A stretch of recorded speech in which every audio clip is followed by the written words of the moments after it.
All right, guys, spec for 81 through 85. So 81 says the graph of f is shown above. Which of the following could be the graph of the antiderivative of f? So essentially, this is the derivative up here. So the answer is going to have negative slopes over here, positive slopes all through the middle, since all of these values of the derivative are positive, and negative slopes over here, which is how we settle on an answer of D. Number 82. It says a particle travels along a straight line with this velocity, and it says what is the distance. So displacement, I would just do the integral. Distance, I'll do the integral of the absolute value. So I've entered the absolute value function into here.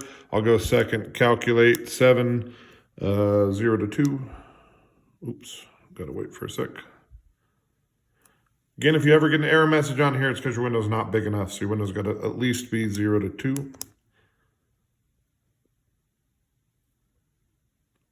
And I get the 2.261, so answer D. Again, distance is absolute value, integral of the absolute value. Displacement is just integral.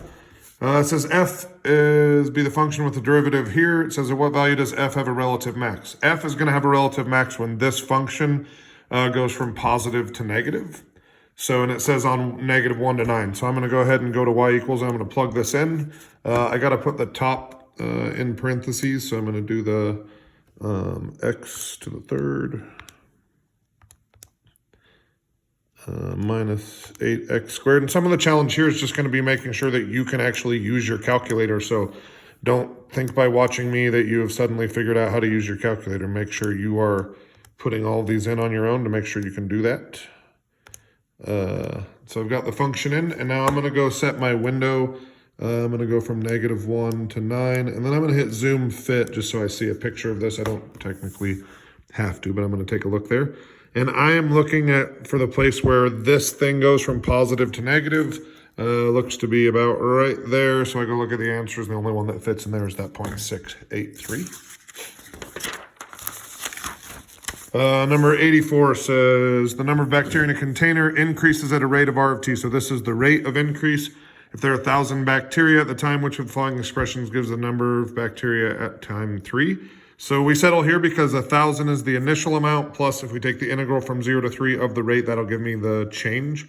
So we take however much it changed plus the initial 1,000, so we get D. 85 says we have a 0.15. And we have another 0.48. And it says, of the following conditions, which would guarantee there's a number C on the open interval 1 to 4 such that G prime of C equals 1? Well, this slope right here is 3 over 3, so this has a slope of 1. So as long as this function is differentiable, as long as it can have a corner point, jumps, anything like that, so it will have to have at least one place, maybe more, but at least one place where slope is equal to 1. So all we needed is to be differentiable, which is how we settle on B here. All right, I'll be back for the other one soon. Thanks, guys.